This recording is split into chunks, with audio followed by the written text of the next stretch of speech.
மீட்பெரும் நம்முடைய இரட்சகருமாகிய ஆண்டவராகிய இயேசு கிறிஸ்துவின் நாமத்தினால் இந்த மாலை வேளை கூடி வந்திருக்கிற உங்களோ ஒரு அன்போடு கூட வாழ்த்தி வரவேற்கிறேன். நித்திய ஜீவனை பெற்றுக்கொள்ள வேண்டும் என்கிறது தான் நம்முடைய ஒவ்வொருவருடைய வாஞ்சையும் ஆசை. நித்திய ஜீவனை பெற்றுக்கொள்ளுகிறது என்பது ஏதோ ஒன்று கடையிலே வாங்கிறது போல அல்ல. அதற்காக விலைக்கிரயம் கொடுக்க வேண்டும், பிரயாசப்பட வேண்டும். அந்த கிரீடம் சூட்டப்படுவதற்காக பலவிதமான காரியங்களுக்குள்ளே கடந்து போக வேண்டும் என்கிறதை நாம் மையமாக வைத்து பார்ப்போம் என்றால், எஸ்தருடைய புத்தகத்தில் வாசிக்கும் பொழுது எஸ்தர் அந்த மகுடத்தை சூடிக்கொள்கிறதற்காக அவள் முதலாவது போய் என்ன செய்தாள் என்று சொன்னால், ஒரு மனிதனிடத்திலே ஒப்பு கொடுக்கப்பட்டாள். அங்கே ஒப்பு கொடுக்கப்பட்ட போது ஏகாவின் என்ன செய்தான் என்று சொன்னால், அவளுக்கு சுத்திகரிப்புக்கு வேண்டி எல்லாவற்றையும் கொடுத்து ராஜா விரும்புகிறது இதுதான் என்று கற்றுக் கொடுத்திருக்கிறார். எனவே அவள் எதையும் மேற்கொண்டு கேட்காதபடிக்கு ஏகாவின் எனக்கு கொடுக்கிறது போதும் என்று நினைத்து அதன்படி ஜீவித்தால் அவள் மகுடம் சூடும்போது மிக ஆனந்த களிப்போடு கூட இருந்தாள். அருமையான கர்த்தருடைய பிள்ளை, அன்பான தேவ ஜனமே, நாமும் கூட ஒரு நாள் இந்த மகுடத்தை சூடிக்கொள்ளத்தான் போகிறோம். ஏனென்றால் வேதம் தெளிவாக சொல்லுகிறது, அப்போஸ்தலனாகிய பவுல் சொல்லுகிறார், எனக்கு மட்டும் அல்ல. அப்படியா இருந்தால் எல்லாருக்கும் ஆண்டவர் என்ன செய்திருக்கிறார் என்று சொன்னால் ஆயத்தப்படுத்தி வைத்திருக்கிறார். நீங்க பார்ப்பீங்கன்னா, இன்றைக்கு ஒரு வசனத்தை மையமாக வைத்து நாம் தியானிப்போம் என்றால், எபிரேயருடைய புத்தகத்தில் 2ஆம் அதிகாரம் 5ஆம் வசனத்தை வாசிக்கும் பொழுது, இனிவரும் உலகத்தை குறித்து பேசுகிறோமே, அதை அவர் தூதர்களுக்கு கீழ்ப்படுத்தவில்லை. இனி வருகிற உலகத்தை குறித்து பேசுகிறோமே, அதை அவர் தூதர்களுக்கு கீழ்ப்படுத்தவில்லை. அந்த உலகம் யாருக்கென்றால் உங்களுக்கும் எனக்குமானது. இன்றைக்கு உலகம் என்று சொல்லும் பொழுது அநீதி நிறைந்த உலகம் என்று சொல்லி பார்க்கிறோம். பத்திரிகை உலகம், வாலிபர்கள் உலகம், சிறுவர்கள் உலகம், விஞ்ஞான உலகம் என்று உலகமானது பல வகையிலும் பிரிக்கப்பட்டிருக்கிறது. அனித்தியமான உலகம் என்று சொல்லப்படுகிறது. ஆனால் இதிலே நித்தியமான ஒன்று இருக்கிறது என்பதை வேதம் நமக்கு காட்டி கொடுக்கிறது. அருமையான கர்த்தருடைய பிள்ளை, அன்பான தேவ ஜனமே, நான் இவ்விதமாக பார்க்கிறேன். எப்படி என்றால், ஆதி நாட்களிலே வாழ்ந்த திருச்சபையிலே இருந்த விசுவாசிகள் ஒருவரை ஒருவர் சந்திக்கும் போது, இப்போ சாதாரண சொல்லுமே, நீங்க ஒரு விசுவாசி சந்திச்சோன்னா பிரைஸ் தி லார்ட்ன்றீங்க. ஏன் பிரைஸ் தி லார்ட்னு சொல்றோம் அப்படின்னு சொன்னா, எதுக்கோ சொல்றேன்னு வச்சுக்கோமே. ஆனாலும் எப்படின்னா, உங்களையும் என்னையும் கர்த்தர் சந்திக்க வைத்தது நிமித்தமாக தேவனுக்கு நன்றி என்று சொல்லுகிற விதமாகத்தான் நாம் பிரைஸ் தி லார்ட் என்று சொல்லுகிறோம். அருமையான கர்த்தர். அப்ப அந்த நாட்களில் வாழ்ந்த விசுவாசிகள் என்ன செய்திருப்பார்கள் என்று சொன்னால், ஒருவரை ஒருவர் சந்திக்கும் போது, நீங்க பரிசுத்த ஆவி பெற்றீங்களா, நீங்க ஞானஸ்நானம் பெற்றீங்களா, ஏன் தெரியுமா, கர்த்தருடைய வருகை அது சீக்கிரத்தில் இருக்கு, அந்த வருகையிலே நாம் காணப்பட வேண்டும் என்ற வாஞ்சியோடு கூட இருந்திருப்பார்கள் என்று நினைக்கிறேன். இந்த வசனத்தை நீங்க கவனிச்சு பார்த்தீங்கன்னாக்கும், இனி வருகிற உலகத்தை குறித்து பேசுகிறோமே என்று சொல்லுகிறான். அப்படித்தானே இருக்கு. இனி வருகிற உலகத்தை குறித்து பேசுகிறீர்கள் என்று சொல்லல, எல்லாரும் நானும் சேர்ந்து என்ன செய்கிறோம், பேசுகிறோமே. ஏனென்றால் எல்லாரும் அந்த எதிர்பார்ப்போடு கூட இருந்தாங்க. காரணம் என்னன்னு சொன்னா, இயேசு கிறிஸ்து போகும்போது பார்த்தாங்க, போயிட்டு நான் வருவேன்னு சொன்னாரு. அங்க தூதர்கள் சொன்னாங்க, எப்படின்னு சொன்னா, அந்த கூட்டு போறவங்க அவங்க சொன்னாங்க, இந்த இயேசுவானவர் உங்களிடத்திலிருந்து எப்படி எடுத்துக்கொள்ளப்பட்டார் அப்படியே வருவார் அப்படின்னு. இயேசு போகும்போது சொல்லிட்டு போனார், எப்படி தெரியுமா, நான் வரும் பொழுது என்னை குத்தினுடைய கண்களும் காணும். அப்படியா இருந்தா, அந்த நாட்களிலே வாழ்ந்த அந்த பரிசுத்தவான்கள் எதை எதிர்பார்த்தார்கள் சொன்னா, அவர்களுடைய நாட்களிலே இயேசு வந்து விடுவார், இயேசு கொண்டு போய் விடுவார் என்று சொல்லுகிற அந்த ஆர்வத்தோடு கூட இருந்ததுனால தான் பல உபத்திரவங்கள், பல போராட்டங்கள், நிந்தைகள், அவமானங்கள், சிறைச்சாலைகள், சிங்க கெபிகள் எவைகள் வந்த போதும் கூட தங்களை அவைகளுக்குள்ளே அனுமதித்துக் கொண்டார்கள். காரணம் என்ன, இந்த ஜீவன் இங்கே போனாலும் என் ஜீவன் அங்கே இருக்கும் என்று சொல்லி விசுவாசித்தார்கள். அருமையான கர்த்தருடைய பிள்ளை, அன்பான தேவஜனமே, பரிசுத்த பவுல் இதை ரெண்டா பிரிக்கிறார். எப்படி சொன்னா, காண்கிற ஒரு உலகம் இருக்கிறது, காணாத ஒரு உலகம் இருக்கிறது, அதுதான் பரலோகம் என்று சொல்கிறார். நீங்க வேதத்துல வாசித்து பார்க்கும்போது தெரியும். 2 கொரிந்தியர் புத்தகத்துல 4ஆம் அதிகாரம் 16, 17, 18 வசனங்களை வாசிக்கும் போது பாத்தீங்கன்னாக்கும், ஆனபடியினாலே நாங்கள் சோர்ந்து போகிறதில்லை. எங்கள் புறம்பான மனுஷனானது அழிந்தும் உள்ளான மனுஷனானது நாளுக்கு நாள் புதிதாக்கப்படுகிறது. மேலும் காணப்படுகிறவைகளை அல்ல, காணப்படாதவைகளை நோக்கியிருக்கிற நமக்கு அது சீக்கிரத்தில் நீங்கும் லேசான நம்முடைய உபத்திரவம் மிகவும் அதிகமான நித்திய கனமகிமே உண்டாக்குறது. ஏனெனில் காணப்படுகிறவைகள் அநித்தியமானவைகள், காணப்படாதவைகளோ நித்தியமானவை. இங்க நீங்க பாத்தீங்கன்னா, ஆனபடியால் நாங்கள் சோர்ந்து போகிறது இல்லை. புறம்பான மனுஷனானது அழிந்து உள்ளான மனுஷன் நாளுக்கு நாள் புதிதாக்கப்படுகிறது. மேலும் காணப்படுகிறவைகளை அல்ல, காணப்படாதவைகளை நோக்கி இருக்கிற நமக்கு அது சீக்கிரத்தில் நீங்கும் இந்த உபத்திரவம் லேசானது அப்படின்றாரு. அதே வேளையில் அது நித்திய கன மகிமையை நமக்கு என்ன செய்யும், உண்டாக்கும் என்று சொல்ற. எனக்கு அருமையான கர்த்தருடைய பிள்ளை, அன்பான தேவ ஜனமே, அப்ப காணப்படுகிறவைகள் அல்ல, காணப்படாதவைகளை நோக்கி இருக்கிற எனக்கும் உங்களுக்கும் இந்த உலகத்திலே கிடைக்கக்கூடிய அதிவிசேஷமான ஒரு காரியம் என்னவென்று சொன்னால், உபத்திரவம், நிந்தை, அவமானம், பழிச்சொற்கள், தேவையற்ற காரியங்கள் நிமித்தமாக நிந்திக்கப்படுகிற ஒரு ஏதுவான ஒரு சூழ்நிலைக்குள்ளே கடந்து போகலாம். ஏனென்று அப்படித்தான வேதம் சொல்லுகிறது. நம்முடைய இந்த லேசான உபத்திரவம் என்று சொல்லப்படுகிறது. அப்ப இந்த உலகத்தில் அந்த காணப்படாத உலகத்தை பார்த்துக்கிட்டு அதை நேசித்துக் கொண்டு அதை பின்பற்றுகிறவர்களா இருக்கும் போது என்ன தெரியுமா நடக்கிறது, இந்த உலகம் நம்மை புறக்கணிக்கும், இந்த உலகம் நம்மை வெறுக்கும், இந்த உலகம் நம்மை தூசிக்கும். எனக்கு அருமையான கர்த்தருடைய பிள்ளை, அன்பான தேவச்சனமே, அப்ப உபத்திரவமும் புறக்கணிப்பும் அவமானமும் தான் நமக்கு வரும். எனவே தான் அவர் சொல்லுகிறாரே எப்படின்னா, ஆனபடியால் நாங்கள் சோர்ந்து போகிறதில்லை, எங்கள் புறம்பான மனுஷன் அழிந்து உள்ளான மனுஷன் என்ன செய்கிறான், நாளுக்கு நாள் புதிதாக்கப்பட்டு அவன் அங்க வளர்றான். இந்த பழைய மனுஷன், இந்த மனுஷன் எப்படி இருக்கு, அந்த புறம்பான மனுஷன் உள்ளான மனுஷன் ரெண்டா பிரிக்கிற இந்த புறம்பான மனுஷன் என்ன செய்யணும், அழியணும். அப்பதான் உள்ளான மனுஷன் என்ன செய்வான், வளருவான். அப்படி இல்லையா, வளருவான், அது புதிதாக்கப்படுவான். ஆனா இந்த புறம்பான மனுஷன் அழியலைன்னா உள்ளான மனுஷன் அழிஞ்சிருவான். உள்ளான மனுஷன் அழிவானா அவனுக்கு என்னன்னா நித்திய ஜீவன் இருக்காது. இப்போ உதாரணத்துக்கு நான் சொல்லுன்னு சொன்ன, அந்த புறம்பான மனுஷன் அழிந்து போயிட்டான்னு சொன்னா அவனை பார்த்து சொல்லுவாங்க, இவனுக்கு சொரணையே இல்லைங்க. நீங்க என்ன சொன்னாலும் சரி, நீங்க எப்படி பேசினாலும் சரி, என்னத்தை சொல்லி ஏசினாலும் சரி, அவனுக்கு ஒண்ணுமே போய் சேராது, எரும மாடு மாதிரி இருக்கான்வாங்க. யாரே? புறம்பான மனுஷன் அழிந்தவனை பற்றி பேசிக் கொண்டிருக்கிறேன். அவனுக்கு ஒண்ணுமே இல்லை. அவன் எப்ப பார்த்தாலும் அப்படித்தான் இருப்பான். அவன் எப்ப பார்த்தாலும் அவனை கூட சேர்க்க மாட்டாங்க. ஏன் தெரியுமா? அவன் நம்ம கூட இசைந்து போகிறதுக்கு உண்டான ஒருவன் அல்ல. அவன் ஏதோ வித்தியாசமான ஒரு பாதையிலே போய்கொண்டிருக்கிறான். அவனை நாம சேர்க்க முடியாது. நம்முடைய பண்பாடு, நம்முடைய கலாச்சாரம், நம்முடைய கொள்கைகள் இவைகளுக்கெல்லாம் முற்றிலும் வேறுபட்டவன் அவன். சொல்ற கேட்டிருக்கீங்க தானே? அவன் நம்ம மாதிரி இல்லைங்க, வித்தியாசமான ஆளு. ஆமா, ஏன் தெரியுமா? அவனுடைய புறம்பான மனுஷன் நாளுக்கு நாள் அழிந்து போய்விட்டது. பாஸ்டர் சார்ல்ஸ் ஒரு பிரசங்கத்தில் சொல்லும்போது சொன்னாரு, ஒரு பெரிய சபை, அந்த சபையில் பிரசங்கம் பண்ணுறதுக்காக கூப்பிட்டுருக்காங்க. வயசு போன ஒரு போதகர் அவர் உட்கார்ந்துருக்காரு, இவரும் போய் உட்கார்ந்துருக்காரு. அந்த சபையிலேருந்து வெளியில் போன கொஞ்சம் பேர் என்னச்சும் வந்திருக்கான். வந்து திட்டு திட்டு திட்டு திட்டுன்னு திட்டுறான்.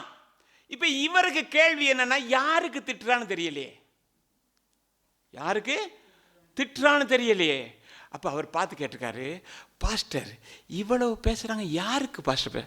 எனக்கு தான் பேசுறாங்க. அது என்னது, புறம்பான மனுஷன் அழிஞ்சு போச்சு. அது சொல்லுது எனக்கு தான். அப்ப நீங்க ஒண்ணு ஏதாவது பேச வேணாம். என்னத்த பேச, பேசிட்டு போட்டும்பா. பழுத்த கனி. புறம்பான மனுஷன் நாம என்ன செஞ்சிருப்போம், கொஞ்சம் பொறுங்க, 4 நாக்காளியை போய் பிடித்து சொல்லுவோமா இல்லையா? புறம்பான மனுஷன் அழிந்து போனதுனால அந்த வயது போன போதகர் சொல்லுகிறார், பேசிட்டு போட்டுப்பா. ஏன் தெரியுமா? தாவீது சொல்லுகிறான், கர்த்தர் அனுமதித்ததுனால தான் இந்த சீமை பேசுறான். புறம்பான மனுஷன் அழிஞ்சு போனா தேவனிடத்திலே அவன் அன்பை பெற்றவன் என்ன சொல்லுகிறான்? போயிட்டு போட்டோம். நம்ம எல்லாம் அப்படித்தானே? ஆமென். நம்ம புறம்பான மனுஷன் அழிந்து அதை புதைச்சி எப்பயோ எலும்பு கூட இல்லாமல் போயிடுச்சு.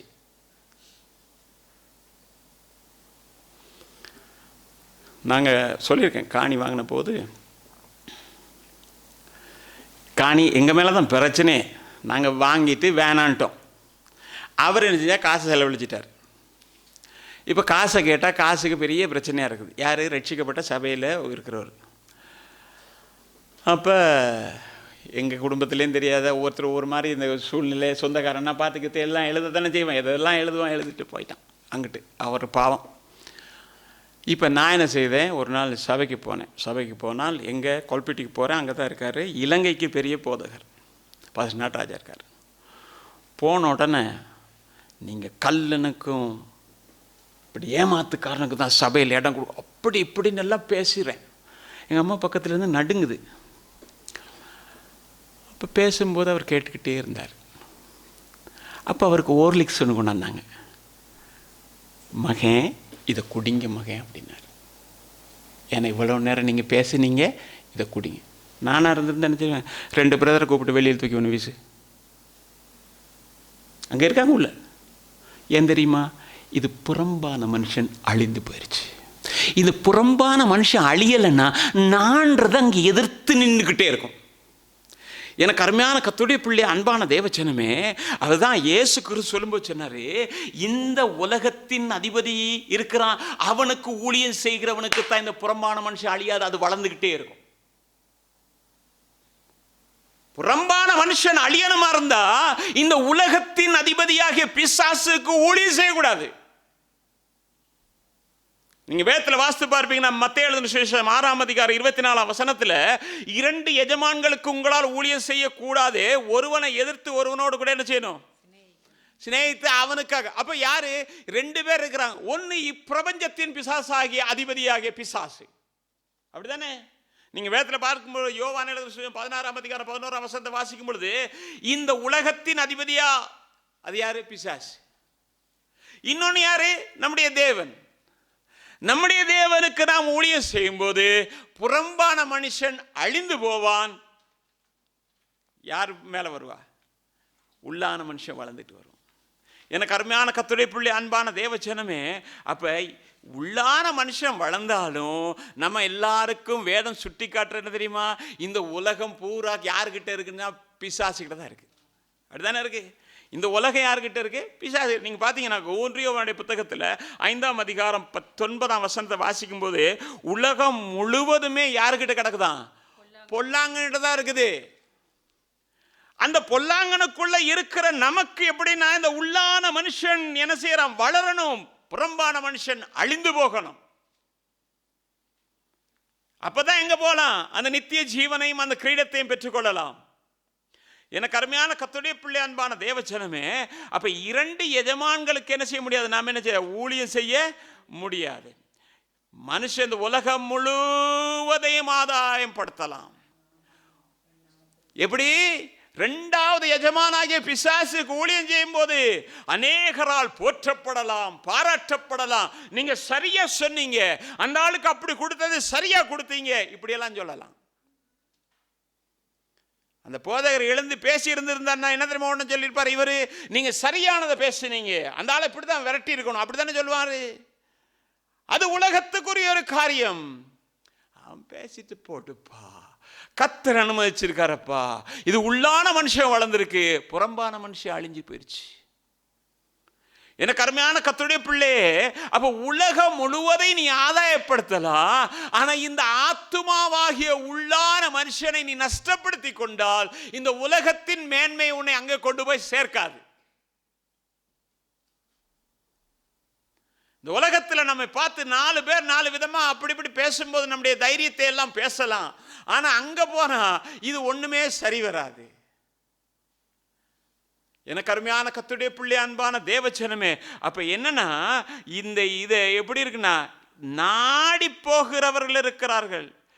உலகத்தில் இவைகளை நாடி போகிறவர்கள் இருக்கிறார்கள். ஆனால் நாம் அதை நாடி போகிறது. நீங்கள் வேதத்தில் வாசித்து பார்க்கும் பொழுது லூக்கா நற்செய்தி நூல் 12ஆம் அதிகாரம் 30ஆம் வசனத்தை வாசிக்கும் பொழுது இவைகள் எல்லாம் உலகத்தார் நாடி தேடுகிறாங்க. அங்கே வேற காரியம் இருக்குது. உலகத்தார் இந்த மாதிரி காரியங்களை தேடி தான் போவாங்க. அவங்களுக்கு மாறி நமக்கு மாறி அவங்களுக்குன்னு சொல்லிக்கிட்டு போவாங்க. ஆனால் நாம் அப்படி சொல்றதில்லை. பரவாயில்ல, போயிட்டு போகட்டும். கஷ்டம்தான், சொல்றது லேசு, கேட்கறது லேசு. ஆனால் செயல்படுத்த நாம் கிருபையை கேட்போமானால் தேவன் தம்முடைய கிருபையை நமக்கு கொடுக்கொள்ளுவராக இருக்கிறார். எனக்கு அருமையான கர்த்தருடைய பிள்ளை, அன்பான தேவச்சனமே, அப்ப மனுஷருக்குள்ளே மேன்மையாக எண்ணப்படுகிற எந்த காரியமாக இருந்தாலும் சரி, நான் ஒன்று சொல்றேன், அது தேவனுக்கு முன்பதாக மேன்மை இல்லை. இன்னைக்கு மனுஷன் இந்த உலகத்தில் இருக்கிறோம் நடக்கிற மாதிரி நடந்தா மனுஷன் மேன்மை பாராட்டுவான் இல்லையா?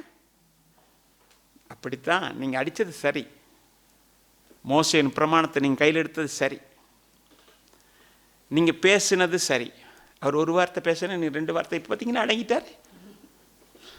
நீங்க அமைதியா போயிருந்தாருன்னா அவர் 4 வார்த்தை பேசியிருப்பார். இனி வரமாட்டார் அவர். ஏன்னா நீங்க அவ்வளவு தைரியசாலி. வாசிங்க ஒரு வசனத்தை, லூக்கா நற்செய்தி 16ஆம் அதிகாரம் 15ஆம் வசனம். அவர் அவர்களை நோக்கி நீங்கள் மனுஷர் முன்பாக உங்களை நீதிமான்களாக காட்டுகிறீர்கள், தேவனோ உங்கள் இருதயங்களை அறிந்திருக்கிறார். மனுஷருக்குள்ளே மேன்மையாக எண்ணப்படுகிறது, தேவனுக்கு முன்பதாக மேன்மையாக எண்ணப்பட மாட்டாது.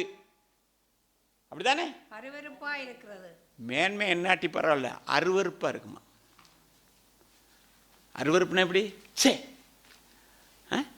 நீங்கள் நல்ல அழகாக உடுத்திருக்கிறீங்க, பக்கத்தில் ஒரு கந்தலோடு வந்து ஒருத்தர் அந்த சீட்டில் உட்காந்துருப்பீங்களா? ஒன்று அவனை எந்திரிக்க சொல்லுங்களா, நீங்கள் எந்திரிச்சிருவீங்க. அப்படி தானே? இயல்பாக பேசுவோம். நம்ம இந்த பரிசுத்தத்தில் போய் நிற்க வேணாம், இயல்பாக பேசுவோம். அருவருப்பு. ஆனால் மனுஷனுக்கு நீ பேசுறது, நீ செய்கிறது, நீ உன்னுடைய எண்ணங்கள், தோற்றங்கள் எல்லாம் இப்படி மனுஷன் மேன்மை பாராட்டத்தக்க தான் இருக்குது. ஆனால் அது எனக்கு முன்பதாக அருவருப்புன்றார். இன்னைக்கு மனுஷன் என்ன மேன்மை பாராட்டணுமா, தேவன் பாராட்டணும். அருமையான கர்த்தருடைய பிள்ளை, அன்பான தேவச்சனமே, அதனால தான் காணப்படாதவைகளாகிய இவைகளை தேடுகிற ஒரு மனுஷனுடைய வாழ்வு முற்றிலும் வித்தியாசப்பட்டாலே ஒழிய அவன் இந்த மேன்மையான அனுபவத்துக்குள்ளே கடந்து வர மாட்டான். இந்த உலகத்தையும் உலகத்தில் இருக்கிறவைகளையும் வெறுக்காத ஒருவனுக்கு காணப்படாத அந்த உலகத்தை பற்றின சிந்தனையே இருக்காது. சிந்தனை இல்லாதவன் செயல்பாடற்றவனாயிருப்பான். செயல்பாடு இல்லைன்னா எங்கே போய் சேர்றது? அருமையான கர்த்தருடைய பிள்ளை, அன்பான தேவச்சனமே, நீங்கள் வேதத்தில் வாசித்து பாருங்க. நான் பிலிப்பியருக்கு எழுதின 3ஆம் அதிகாரம் 7ஆம் வசனத்திலிருந்து வாசிக்கும் பொழுது நம்ம அங்கே பார்க்கிறோம். ஒரு வசனத்தை மட்டும் வாசிங்க, நான் தொடர்ந்து மற்ற போகிறேன். ஆகிலும் எனக்கு இல்லாமமாய் இருந்தவைகள் எவைகளோ அவைகளை கிறிஸ்துவுக்காக நஷ்டம் என்று எண்ணினேன். அது மாத்திரமல்ல, என் கர்த்தராகிய கிறிஸ்து இயேசுவை அறிகிற அறிவின் மேன்மைக்காக எல்லாவற்றையும் நஷ்டம் என்று எண்ணிக்கொண்டிருக்கிறேன். எத்தனை? 8ஆம் வசனம். 11ஆம் வசனத்தை வாசிங்க. அவருக்காக எல்லாவற்றையும் நஷ்டம் என்று விட்டேன், குப்பையுமாக எண்ணுகிறேன். இங்கே 3 நிலைகளிலே ஒரே வார்த்தை விவரிக்கப்பட்டால சித்தரிக்கப்பட்டிருக்கு. எப்படின்னு சொன்னா, முதலாவது பார்ப்பீங்கன்னு சொன்னா, அவர் சொல்றாரு, கிறிஸ்துவுக்காக எல்லாவற்றையும் நஷ்டம் என்று எண்ணினேன். இது இறந்த கால நிகழ்ச்சி, அப்படித்தானே? இறந்த காலத்தில் எண்ணினேன். 8ஆம் வசனத்தை நீங்க வாசித்து பார்த்தீங்கன்னாக்கும் அந்த இறந்த கால நிகழ்ச்சி தொடர்ச்சியாக இருக்கிறது. உட்கார்ந்து எண்ணிக்கொண்டிருக்கிறேன் என்று சொல்லுகிறார். விளங்குதா உங்களுக்கு? முதல்ல சொன்னாரு, கிறிஸ்துவுக்காக எல்லாவற்றையும் நஷ்டம் என்று எண்ணினேன். அது முடிஞ்சு. ஆனா அது தொடர்ந்து எப்படி தெரியுமா? இப்பயும் உட்கார்ந்து யோசித்துக்கிட்டே இருக்கிறாரு, எண்ணிக்கொண்டே இருக்கிறேன். ஐயோ, நான் ஒரு முடிவெடுத்துட்டு ஆண்டவருக்காகன்னு வந்துட்டா எங்க சொந்தக்காரவங்கெல்லாம் என்ன தள்ளிடுவாங்க, எங்க உற்றாரெல்லாம் தள்ளிடுவாங்க. நான் ஞானஸ்நானத்துக்கு ஒப்பு கொடுத்தா எங்க குடும்பமே வெறுத்து அப்படின்னு உட்கார்ந்து எண்ணிக்கொண்டே இருக்கிறேன். ஒரு புதிய தீர்மானத்தை எடுத்து கர்த்தருக்காக செயல்படணும்னு நினைச்சா மற்றவங்க எல்லாம் அதை பத்தி என்ன நினைப்பாங்க, என்ன வெறுத்துருவாங்களே அப்படின்னு எண்ணிக்கொண்டே இருக்கிறேன். அடுத்தது அவர் சொல்றாரு பாருங்க, 11ஆம் வசனத்துல, எல்லாவற்றையும் எண்ணுகிறேன். நிகழ்காலம். இல்லை, இப்ப எண்ணுகிறத பார்க்கிறோம். எப்படி? எண்ணினேன், எண்ணிக்கொண்டிருக்கிறேன், எண்ணுகிறேன். முடிஞ்சு. இனிமே அந்த பழைய கதையெல்லாம் இல்லை. இப்ப தீர்மானம் எடுத்துட்டேன், தீர்மானத்தை நிறைவேற்றுவேன். நம்முடைய வாழ்க்கையில் நேற்று நடந்தது ஓகே, அது இன்றைக்கு வரைக்கும் நடந்தது ஓகே. இந்த நிமிஷத்திலிருந்து நான் ஒரு மாற்றத்தை காண்கிறேன். இப்பொழுது என்னை மாற்றப்பட ஒப்புக் கொடுங்க, ஏனென்றால் உங்கள் மனமானது புதிதாக்கப்படுகிறதுனாலே என்று வேதம் சொல்லுகிறது. அப்ப நம்முடைய இருதயம் புதிதாக்கப்படுகிறதுக்கு என்னது? நேற்று முடிஞ்சிருச்சு, நேற்று யோசிக்கிட்டே இருந்தேன், இன்னைக்கு ஆனா நஷ்டமாக குப்பையுமாக எண்ணுகிறேன் என்று சொல்லும் பொழுது சில நேரங்களில் வேதனையாகத்தான் இருக்கும். இயேசு கிறிஸ்து அவனை பார்த்து சொன்னார், என் பின்னே வீட்டில் செத்தவன் இருக்கிறான். யாரு? அப்ப விட்டுட்டு வா. முடிவெடுத்தால் நீ பின்னால வா. நீ கலப்பையில கை வச்சுட்டு பின்னுக்கு நோக்கி பார்ப்பனா நீ தேவராஜ்யத்துக்கு தகுதியற்றவன் என்று வேதம் சொல்லுகிறது. அருமையான கர்த்தருடைய பிள்ளை, அன்பான தேவச்சனமே, முதலாவது எண்ணிக்கொண்டே இருக்கிறேன் என்று சொன்னவருடைய வாழ்க்கையை கொஞ்சம் திருப்பி பார்ப்போம்னா, அப்போஸ்தலன் பவுல் ஏதோ ரோட்டில் சுற்றிட்டு வந்த ஆள் கிடையாது, இல்லை வேலை இல்லாமல் இருந்த ஆள் கிடையாது, இல்லை காசு பணம் இல்லாத ஆள் கிடையாது. அவர் தன்னை குறித்து சொல்லுகிற சில சாட்சிகள் நமக்கு தெரியும். வாசித்து பார்ப்போம். அப்போஸ்தலர் 22ஆம் அதிகாரம் 3ஆம் வசனம். நான் யூதன், சிசிலியா நாட்டிலுள்ள தர்சு பட்டணத்திலே பிறந்து இந்த நகரத்திலே கமாலியேலின் பாதத்தருகே வளர்ந்து முன்னோர்களுடைய வேத பிரமாணத்தின்படியே திட்டமாய் போதிக்கப்பட்டு இன்றைய தினம் நீங்கள் எல்லாரும் தேவனை குறித்து வைராக்கியம் உள்ளவர்களாய் இருக்கிறது போல நானும் வைராக்கியம் உள்ளவனாய் இருந்தேன். கடந்த காலம், சரியா? கடந்த காலம் எப்படி எண்ணுகிறேன்? கடந்த காலம் எப்படி இருந்தேன்? நான் யூதன், சிசிலிய நாட்டிலே தர்சு பட்டணத்திலே பிறந்து இந்த நகரத்திலே கமாலியலின் பாதத்தில் என்ன செஞ்சேன்? வேதத்தை எப்படியா திட்டமாய் போதிக்கப்பட்டு, வேத பிரமாணத்தை திட்டமாய் போதிக்கப்பட்டு நீங்கள் எல்லாரும் தேவனை குறித்து வைராக்கியமாய் இருக்கிறது போல நானும் வைராக்கியம் உள்ளவனாய் இருந்தேன். இப்ப இல்லாமல் இல்லை, தேவனை பற்றி தான் வைராக்கியமா இருக்கிறாரு. ஆனால் முந்தி இப்படி சொல்றாரு, இப்படித்தான் இருந்தேன். இப்ப மாற்றங்கள் வந்து விட்டது. மாற்றங்கள் எப்படின்னு பார்ப்போம். இப்ப சொல்றாரு, முதல்ல சொன்னாரு, நான் யூதன், நான் சிசிலிய பட்டணத்தான், நான் வந்து தர்சு பட்டணத்தான், நான் வந்து கமாலியன், இப்படி எல்லாம் போட்டுக்கிட்டு வந்தவர் இப்ப சொல்றாரு பாருங்க, தன்னை குறித்து சொல்லும் பிலிப்பியர் 3ஆம் அதிகாரம் 5ஆம் வசனத்துல, நான் 8ஆம் நாளிலே விருத்த சேதனம் பண்ணப்பட்டவன், இஸ்ரவேல் வம்சத்தான், பெஞ்சமின் கோத்திரத்தான், எபிரேயர் பிறந்த எபிரேயன், நியாய பிரமாணத்தின்படி. இன்னைக்கு ரொம்ப பேருடைய சாட்சியே தான். நாங்கள் ஒரு காலத்தில் இந்த ஜாதியில் பிறந்து வேலையில் தின்னுட்டு இன்னும் அதில் தான் இருக்கிறாங்க. ஜாதி இல்லைன்ற பெருமையை பிடிச்சிட்டு அதையே பிடிச்சி தொங்கிக்கிட்டு இருக்கிறியே, வெக்கமா இல்லை? இல்லை, நான் சொல்கிறேன் வேற எது இல்லை, ரட்சிக்கப்பட்டுட்ட, ஞானஸ்தானம் பெற்றுட்ட, கிறிஸ்துவின் ஐக்கியத்துக்குள்ளே வந்துட்ட, கிறிஸ்துவின் சபையாக இருக்கிற இதில் வந்து நான் அந்த ஜாதிக்காரன் உயர்ந்தவர்கள் நாங்கள், நீ நினச்சிட்டு இருக்க அது உயர்ந்த ஜாதின்னு. உன்னுடைய கவனத்தில் அது உயர்ந்த ஜாதின்னு நினைக்கிற. வெக்கம், வேதனை. முன்னுக்கு வந்து மைக்கில் முன்னாடி இருந்து சொல்றாங்க, நாங்கள் அந்த ஜாதியிலே பிறந்தவர்கள். கேவலம் இல்லை? அப்ப நீ அந்த ஜாதியில தான் இன்னும் தொங்கிக்கிட்டு இருக்கிறியா?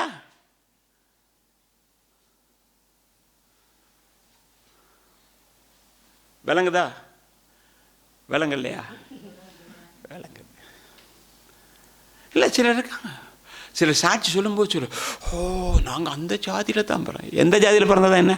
நீ இயேசுவை அறியாமல் இருந்த காலத்தில் எங்கேயோ குப்பையில் கிடந்த, இயேசுவை அறிந்து இன்றைக்கு உன்னை சிங்காசனத்தில் கர்த்தர் வைத்திருக்கிறார். அதுதான் மேலான சாட்சி. நீ ஒரு தாழ்ந்த ஜாதியில் பிறந்தேன்னு வந்து என்னைக்காவது சாட்சி சொல்லுவியா? நீ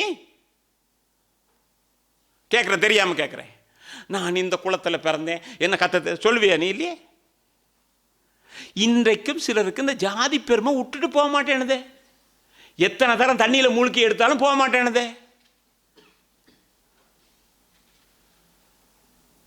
வேதனை வேதனை.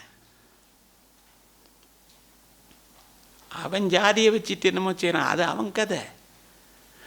உங்களை மாதிரி பிரச்சனை சொல்றதுக்கு அவனுக்கு ஒரு வார்த்தை இல்லை தெரியுமா? 2 பேர் சந்திச்சா சொல்றதுக்கு இருக்கா? ஏதாவது வணக்கம் தான் சொல்ல முடியும், வேற எதுவும் சொல்ல முடியாது. உன்னையும் என்னை சந்தித்ததுக்கு ஆண்டவர் நன்றி சொல்லலுமா? நீ அங்கே இருக்கணும் அங்கே இருக்கணும்னு நினைக்கிறவன். நாம் ஒரே பந்தியில் ஒரே ஐக்கியத்தில் இருக்கிறதுக்கு தேவன் உதவி செஞ்சிருக்கார். அடுத்து என்னது? 8ஆம் நாள் கோத்திரத்தான் சொல்லிட்டு இப்போ 26 அப்போஸ்தலர் 26:5 வாசிங்க. இல்லையா? நம்முடைய மார்க்கத்தில் உள்ள சமய பேதங்களில் மிகவும் கண்டிப்பான சமயத்துக்கு இசைந்தபடி பரிசேயனாய் நடந்து சாட்சி சொல்ல அவர்களுக்கு மனதிருந்தால் சொல்லலாம். என்னது? எப்படி எல்லாம் ஒழுங்கா தான் நடந்திருக்கு. மார்க்கத்தின்படி சமய பேதங்களின்படி போதிக்கப்பட்டு இருந்தேன். இவ்வளவு பெருமையா பேசிக்கிட்டு இருந்தவர் இந்த காணாத உலகத்தை தேட ஆரம்பித்த உடனே ஒரு காரியம் சொல்றாரு. எப்படி தெரியுமா? கலாத்தியருடைய புத்தகம் 2ஆம் அதிகாரம் வாசிங்க 20ஆம் வசனம். கிறிஸ்துவுடனே கூட சிலுவையில் அறையப்பட்டேன், 1000 பிழைத்திருக்கிறேன். இனி நான் அல்ல, கிறிஸ்துவே எனக்குள் பிழைத்திருக்கிறார். நான் இப்பொழுது மாமிசத்தில் பிழைத்திருக்கிறதோ என்னில் அன்பு கொண்டு எனக்காக தம்மைத்தாமே ஒப்பு கொடுத்த தேவனுடைய குமாரனை பற்றியும் விசுவாசத்தினாலே பிழைத்திருக்கிறேன். நல்ல கவனிங்க. நஷ்டம் என்று எண்ணினேன், எண்ணிக் கொண்டிருக்கிறேன். இப்ப நஷ்டம் என்று விட்டுட்டேன். இப்ப நஷ்டம் என்று விட்டுட்டேன். நான் யூதன், நான் அது, நான் இது, 8ஆம் நாளில் நான் அதை இப்படி செஞ்சேன் இப்படி செஞ்சேன், பாரம்பரிய பெருமையெல்லாம் பேசிட்டு இப்போ சொல்கிறாரு நான் அல்ல. அந்த வசதி என்ன போட்டிருக்க? இனி நான் அல்ல, நான் செத்து போச்சு. இப்போ இருக்கிறது யாருன்னா கிறிஸ்து பிழைத்திருக்கிறார். கிறிஸ்து பிழைக்கவில்லை என்றால் இன்னும் காணாதவைகள் மேலே நான் நம்பிக்கை கொள்ளவில்லை. காண்கிற இந்த உலகத்திலே நான் இன்றும் ஐக்கியப்பட்டவனாக இந்த புறம்பான மனுஷன் அழியாமல் ஆவிக்குரிய மனுஷன் அழிந்து போனான் என்று சொல்வேன்.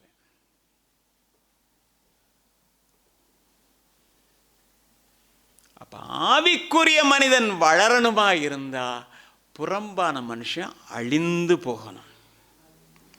அந்த புறம்பான மனுஷன் நான் நான் நான் என்கிறது அழிந்து சிலுவையில் அறையப்பட்டு கிறிஸ்து பிழைத்து கிறிஸ்து வெளிப்படணும். வசனம் அப்படித்தானே சொல்லுது. அப்ப எதற்காக என்று சொன்னால் நான் இவ்வளவும் படுகிறேன் பாடென்றால் பிலிப்பியருக்கு எழுதின நிருபம் 3ஆம் அதிகாரம் 10ஆம் வசனத்தில் இப்படி நான் அவரையும் அவருடைய உயிர்த்தெழுதலின் வல்லமையையும் அவருடைய பாடுகளின் ஐக்கியத்தையும் அறிகிறதற்கு அவருடைய மரணத்துக்கொப்பான மரணத்துக்குள்ளாகி எப்படியாயினும் நான் மரித்தோர்ந்து உயிரோடு எழுந்திருப்பதற்கு தகுதியா. அப்ப எல்லாரும் எழும்பலாம், எல்லாரும் உயிரோட எழும்பித்தான் ஆகணும். யாரும் கடைசியில் விட முடியாது. வெளிப்படுத்த அப்படித்தான் சொல்லுது. எல்லாத்தையும் ஒப்புவிக்குமா, பாதாளம் தண்ணி எல்லாம் ஒப்புவிக்குமா. அங்கே என்னது? புஸ்தகங்கள் திறக்கப்படும். ஜீவ புஸ்தகத்திலே பேர் எழுதினவனாக தகுதி பெற்றவனாய் காணப்படாதவன் எவனோ அவனுக்கு 2ஆம் மரணமாகிய அக்கினி கடல் சொந்தமாக இருக்கும் என்று வேதம் சொல்லுகிறது. இருக்கா இல்லையா? இருக்கு. வாரக்கிழமை சொஃப்டா பிரசங்க பார்ப்போம். சரியா? ஏசு நேசிக்கிறான்னு பார்ப்போம். மாசத்துக்கு முதல் கிழமை தானே. இப்போ பரலோகத்துக்கு போகிறது ரெடி ஆகும்.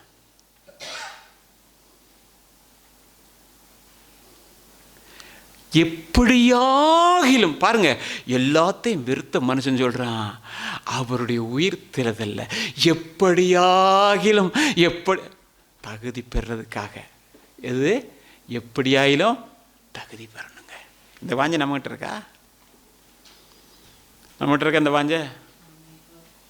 எப்படியாவது நான் உயிரோடு எழும்பி அந்த உயிர் தெரியல, அந்த கடைசி கால சத்தம் கேட்கும்போது தகுதி உள்ளவனாக நான் போகணும். அப்படியா இருந்தா புறம்பான மனுஷன் உள்ளான மனுஷன் வளரணும்.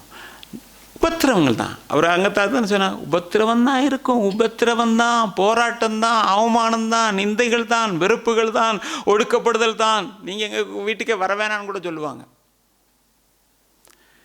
உன் வீட்டுக்கு வர வேணான்னு சொல்லிட்டேன், என் வீட்டுக்கு போகிறத தடுத்துறாத,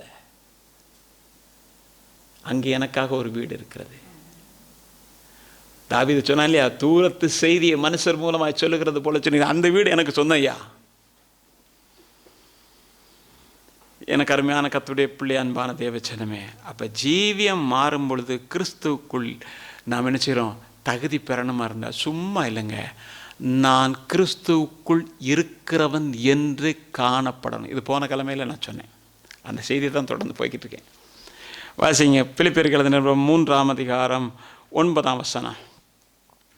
நான் கிறிஸ்துவை ஆதாயப்படுத்திக் கொள்ளும்படிக்கும், நான் கிறிஸ்துவை ஆதாயப்படுத்திக் கொள்ளுகிறதற்கும், நியாய பிரமாணத்தினால் வருகிற சுய நீதியை உடையவனாய் இராமல் கிறிஸ்துவை பற்றும் விசுவாசத்தினால் வருகிறதும் விசுவாசம் மூலமாய் தேவனால் உண்டாயிருக்கிறதுமான நீதியை உடையவனாய் இருந்து கிறிஸ்துவுக்குள் இருக்கிறவன் என்று காணப்படும் படிக்கும். என்னது?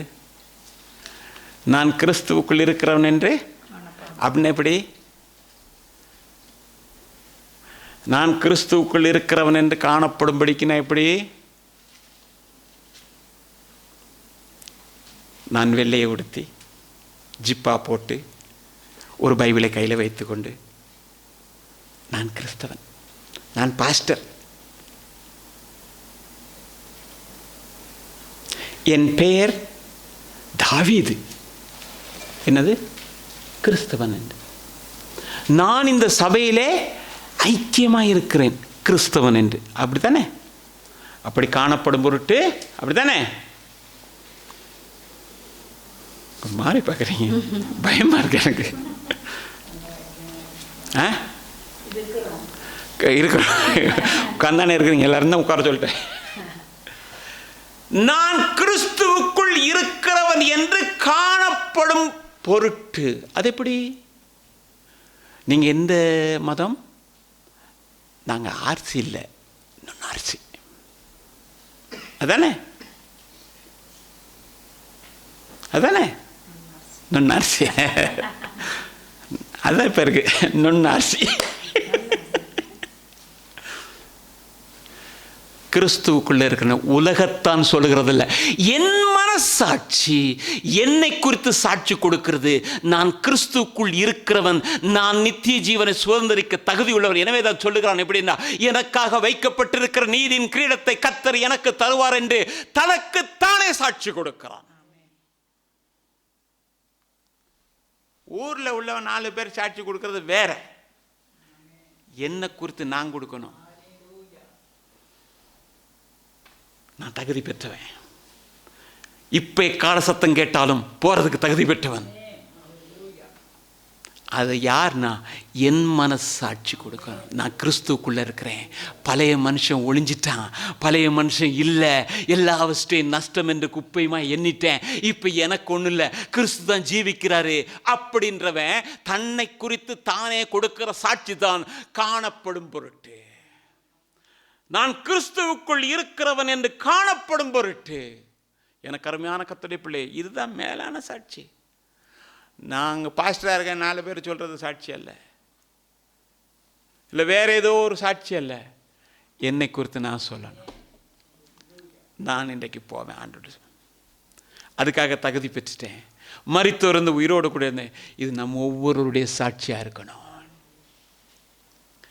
எனக்கு அருமையான கர்த்தருடைய பிள்ளை அன்பா, இவ்வளவெல்லாம் சொன்ன பவுல் ஒரு காரியம் சொல்றாரு. 12ஆம் வசனத்திலே 13, 14 வரைக்கும் வாசிங்க. நான் அடைந்தாயிற்று அல்லது முற்றும் தேறினவனானேன் என்று எண்ணாமல் கிறிஸ்து இயேசுவினால் நான் எதற்காக பிடிக்கப்பட்டேனோ அதை நான் பிடித்து கொள்ளும்படி ஆசையாய் தொடர்கிறேன். சகோதரரே, அதை பிடித்து கொண்டேன் என்று நான் எண்ணுகிறதில்லை. ஒன்று செய்கிறேன், பின்னானவைகளை மறந்து முன்னானவைகளை நாடி கிறிஸ்து இயேசுவுக்குள் தேவன் அழைத்த பரம அழைப்பின் பந்தய பொருளுக்காக இலக்கை நோக்கி தொடர்கிறேன். போதும். இந்த இந்த இந்த இந்த 7ஆம் வசனத்திலிருந்து 14ஆம் வசனம் வரைக்கும் நீங்கள் வாசித்தீங்கன்னாக்கும் ஒவ்வொரு வார்த்தையிலும் ஒரு செய்தியை 4 செய்தியாக கொடுக்கலாம். அப்படிப்பட்ட ஒவ்வொரு வார்த்தையிலும் செய்திகள் இருக்குது. இப்போ பவுல் சொல்றாரு என்னன்னா, நான் கிறிஸ்துக்குள் இருக்கிறவன் என்று காணப்படும் பொருட்டுன்னு சொல்லிட்டு இப்போ சொல்றாரு, எல்லாத்தையும் நஷ்டம் என்று குப்பையமா எண்ணிட்டேன் கிறிஸ்துவ ஆதாயப்படுத்திக்கிறதுக்காக. ஆனாலும் நான் முற்றிலும் தேறினவன் அல்ல சொல்றாரா? நான் முற்றிலும், நான் பர்ஃபெக்ட்னு சொல்லலை, நான் அப்படித்தான் சொல்லுவேன் எல்லார்ட்டையும். நான் தேறினவன், என்கிட்ட குறையே. ஆனால் எல்லாத்தையும் இழந்த மனுஷன் சொல்கிறான், நான் முற்றிலும் என்கிட்ட இன்னும் குறை இருக்குது, இன்னும் என்ன புதுப்பிக்கணும், இன்னும் என்ன சரி செய்யணும். தேறினவன் அல்ல, ஆனால் ஒன்று செய்கிறேன் என்று சொல்லுகிறான். நான் எதற்காக கிறிஸ்துவினால் பிடிக்கப்பட்டேனோ ஆசையாய் அதை தொடருகிறேன். எதுக்காக பிடிக்கப்பட்டேன்? நித்திய ஜீவனை சுதந்திரிக்கிறதுக்காக பிடிக்கப்பட்டேன். அது ஆசையாய் தொடருகிறேன். நான் தேறினவன் அல்ல. அப்படியா இருந்த வேதத்தில் வெளிப்படும் சுவிசேஷத்தில் அந்த கடைசி வசனத்தை ஆண்டவர் எடுத்து போட்டிருக்கணும். என்னென்னா, பரிசுத்தமாகட்டும் பரிசுத்தமாகட்டும், அநியாயம் செய்கிறேன், அதை எடுத்து போட்டிருக்கணும். ஏன் தெரியுமா? பரிசுத்தத்தின் எல்லை இன்னும் யாரும் அடையலை, கிறிஸ்து ஒருவர் தான். நான் ஒருவர் தான் பரிசுத்தன்னு சொன்னார். ஆபிரகாம் பரிசுத்தன்னு சொன்னாரா? ஈசாக்க சொன்னாரா? மோசே சொன்னாரா? யாரையும் சொல்லலை.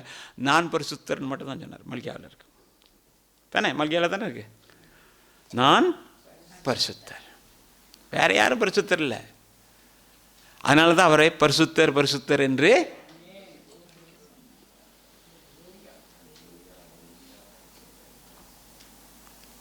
ஒன்று செய்கிறேன். என்ன தெரியுமா? ஆசையா தொடர்றேன். சகோதரரே, நான் பிடித்து கொண்டேன் என்று எண்ணுகிறதே இல்லை. பின்னானவைகளை மறந்து முன்னால் என்ன இருக்கு தெரியுமா? இலக்கு. அதை நோக்கி ஓடுகிறேன், அதை நோக்கி போகிறேன். எப்படி?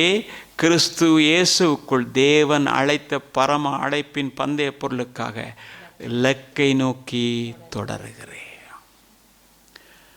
அடைந்தாயிற்று, தேறினவன் என்று, பிடித்து கொண்டேன் என்று எண்ணுகிறதில்லை. அழைத்த அந்த பந்தய பொருளுக்காக இலக்கை நோக்கி ஓடுகிறேன். அந்த லக்கு எங்கே இருக்கு? கிறிஸ்து தான் லக்கு. வேதத்தில் வாசிங்க, எபிரேயர் புத்தகம் 3ஆம் அதிகாரம் 1ஆம் வசனம். இப்படி இருக்க பரம அழைப்பின் நல்ல கவனிங்க. இப்படி இருக்க பரம அழைப்புக்கு பங்குள்ளவர்களாகிய பரிசுத்த சகோதரரே, நாம் அறிக்கை பண்ணுகிற அப்போஸ்தலரும் பிரதான ஆசாரியருமா இருக்கிற கிறிஸ்து இயேசுவை கவனித்து பாருங்க. கொஞ்சம் கவனிச்சு பாருங்க. யாரை கவனிச்சு பாருங்க? இந்த ஆசையை தொடர்கிறவர்கள் யாரை கவனிச்சு பார்க்கணும்னா, வேற யாரையும் பார்க்கக்கூடாது, வேற யாரையும் பார்க்கக்கூடாது. பக்கத்தில் இருக்க சகோதரியோ சகோதரியை பார்த்தோம்னாக்கும் இடையிடுவோம். வேற யாரை பார்த்தாலும் நம்ம இடறிடுவோம். நாம் பார்க்க வேண்டியது கிறிஸ்து இயேசுவை கவனித்து பார்க்கணும். கிறிஸ்துவை கவனித்து பார்க்கும்போதுதான் நான் என்னை சரி செய்து கொண்டு அவருடைய அச்சு அடையாளங்களை என் சரீரத்திலே பதித்து கொள்ளும் பொழுது அவர் என்னிலிருந்து வெளிப்படுவார். அப்பொழுதுதான் கிறிஸ்து எனக்குள் ஜீவிக்கிறார். ஏற்றுக்கொள்கிறீங்களா? நான் அவரை கவனித்து பார்க்குறேன். ஒரு இடத்துல ஆண்டு இப்படி இருந்தால் என்ன செய்வார், எப்படி இருப்பார், எப்படி யோசிப்பார் அப்படின்றத நான் என் மனக்கண் முன்னாக கொண்டாடும் பொழுது அப்போ நான் இப்படி தான் செய்யணும். அந்த அச்சு அடையாளங்களை என் சரீரத்திலே நான் பெறும் பொழுது நான் கிறிஸ்து மேல் நம்பிக்கை பூர்ணமாக வைக்கிறேன். அப்போ கிறிஸ்து எனக்குள்ளே இருந்து கிறிஸ்து வெளிப்பட ஆரம்பிப்பார். அப்போ நான் அல்ல, கிறிஸ்து தான் எனக்குள்ளே ஜீவிப்பார். அருமையான கர்த்தருடைய பிள்ளை, அன்பான தேவச்சனமே, கொலோசியருக்கு எழுதும் பொழுது பவுல் விதமாக சொல்லுகிறார். அதுக்கு முதல்ல வாசிங்க 12ஆம் அதிகாரம் 1ஆம் வசனம். எபிரேயர். ஆகையால் மேகம் போன்ற இத்தனை திரளான சாட்சிகள் நம்மை சூழ்ந்திருக்க பாரமான யாவற்றையும் நம்மை சுற்றி நெருங்கி நிற்கிற பாவத்தையும் தள்ளிவிட்டு விசுவாசத்தை தொடர்க்கிறவர் முடிக்கிறவருமாகிய கர்த்தராகிய இயேசு கிறிஸ்துவை நோக்கி நமக்கு நியமித்திருக்கிற ஓட்டத்தில் பொறுமையோட நமக்கு நியமிச்சிருக்கிற ஓட்டம் அதை பொறுமையோடு கூட. நமக்கு அப்போஸ்தல ஓட்டம் இருந்தால் அதை பற்றி போகணும். நமக்கு அப்போஸ்தல ஓட்டம் இல்லையா? நம்ம இதுக்கு தகுதியான மாதிரி ஒரு ஓட்டத்தை தான் கர்த்தர் வச்சிருக்காரா? அந்த மாதிரி போனால் போதும். சிலர் இதை விட்டு அங்கே ஓடி, அதை விட்டு அங்கே ஓடி, அவர் மாதிரி கடைசியில் ஒன்றும் ஓட இல்லாது. எனக்கு ஆண்டவர் கொடுத்துருக்காரு, இந்த ஓட்டத்தின் பலன் எனக்கு இவ்வளோ தான், என்னால் இவ்வளோ தான் சுமக்க முடியும், இதுக்கு மேலே சுமக்க முடியும்னு கர்த்தருக்கு தெரியும். அதை போயிட்டோம்னா ஒரு மாதிரி ஆமை மாதிரி உள்ளே போய் சேர்ந்துடலாம். இது முயல் மாதிரி ஒரு வேகத்தை போட்டோம்னா இடையில தூங்கிடுவோம். என்னதான் பாரமானது, அது சுமந்துக்கிட்டு ஓட முடியாதது, அப்படித்தானே? அது என்ன செய்யணும்?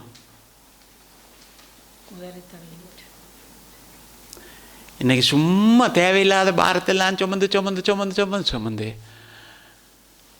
எனக்கு இயேசு வேணாம். யார் வேணாம்? எனக்கு யார் சுமக்க சொன்னது? இன்னைக்கு முக்காவாசி பேர் ஆண்டவர் இல்லாமல் போகிறதுக்கு காரணம் தேவையில்லாததெல்லாம் சுமந்து நியமிக்கப்படாத ஓட்டத்தை ஓடி இடையில சறுக்கி அவனும் மிதிச்சு